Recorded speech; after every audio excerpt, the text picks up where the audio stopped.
ازيكم يا حبايبي؟ عاملين ايه؟ يا رب تكونوا بخير. رجعت لكم بفيديو جديد من مشتريات جهاز العروسه، بس الفيديو دي فيه حاجه مزعلاني كده. فقبل ما نبدا الفيديو ما تنسوش تشتركوا في القناه. ورجعت لكم يا حبايبي وفيديونا النهارده عن الطقم ده. عايزه اقول لكم ان انا كنت برتب في الحاجات بتاعتي وكده، وعشان اشوف ايه الحاجات اللي انا هجيبها وايه الحاجات اللي ناقصاني وكده. تمام. المهم انا لقيت الطقم ده.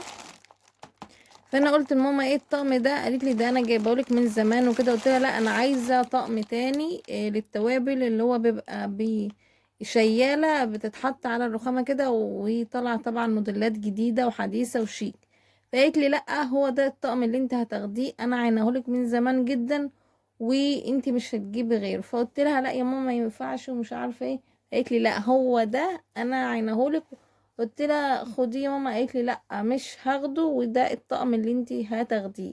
فانا بجد زعلانه جدا جدا، وان انا ما كنتش متصوره يعني، بس انا بصراحه بفكر ان انا اجيب واحد من وراها. فانتوا برضو قولولي، انا هفتح الطقم ده واوريهولكم، وانتوا هتعرفوا ان انا عندي حق ولا لا. اول حاجه يا حبايبي هو البتاع دي بتاعه الزيت، زي ما انتوا شايفين كده. وده الغطا بتاعها بالشكل ده، زي ما انتوا شايفين كده.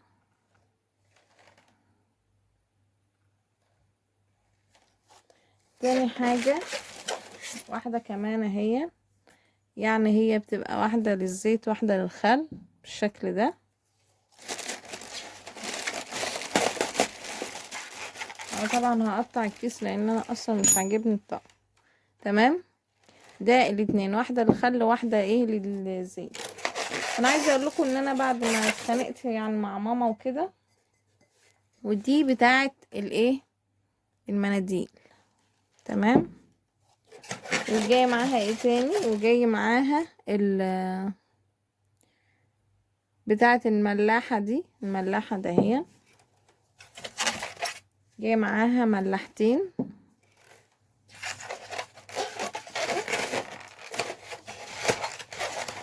ثانية واحدة. جاي معاها دي بتاعة الشاي، مكتوب عليها تي اهي، هي بالشكل ده. فانتوا قولوا لي رأيكم ايه. تمام. وده الغطا بتاعها اهو، الغطا بتاعها لونه نبيتي زي ما انتوا شايفين كده.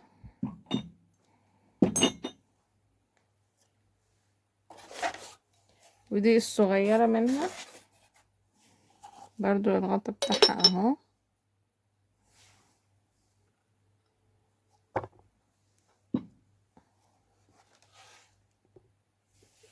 جاي معاها برضو واحد للكوفي، مكتوب عليه كوفي اهو. تمام.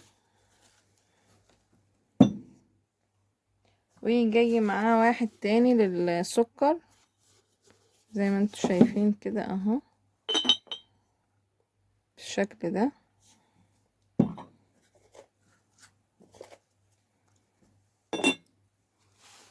وجاي معاه واحد كمان من ده.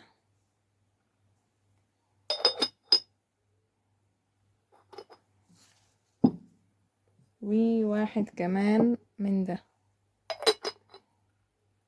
زي ما انتوا شايفين كده، عليه رسمة العنبة والجوافية او الكمثرية زي ما انتوا شايفين. فانتوا قولولي رأيكم ايه.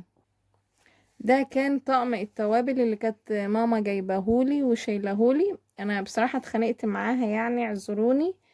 فقالت لي ده بتجاب بتحط في النيش لو في ضيوف مش عارفة ايه بتطلعي. فانا مش مقتنعة بصراحة، مش مقتنعة بيه نهائي، ومش مقتنعة بالكلام. هي حاولت معايا قالت لي لأ، انت دلوقتي عشان تجيبي طقم توابل هتجيبيه ب700 جنيه اقل حاجة، يعني 700 جنيه.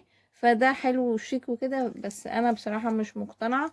قالت لي ان ده خامته احسن وشكله شيك وكده ومش عارفة ايه، وانا عينهولك بقالي سنين عشان تاخديه ومش عارفة ايه. وقالت لي انت زيك زي اخواتك. بس انا بجد بجد يعني انا مش مقتنعه يا جماعه. فانتوا قولوا لي رايكم ايه، لان بجد انا زعلانه جدا، وان في حاجات كتير انا مجبره ان انا اخدها. فانتوا قولوا لي رايكم ايه. اتمنى تقولوا رايكم في الكومنتات، وما تنسوش شجعوني بالاشتراك في القناة، تفعيل زر الجرس عشان يوصل لكم كل جديد مني من فيديوهات. اشوفكم على خير فيديو جديد. باي باي.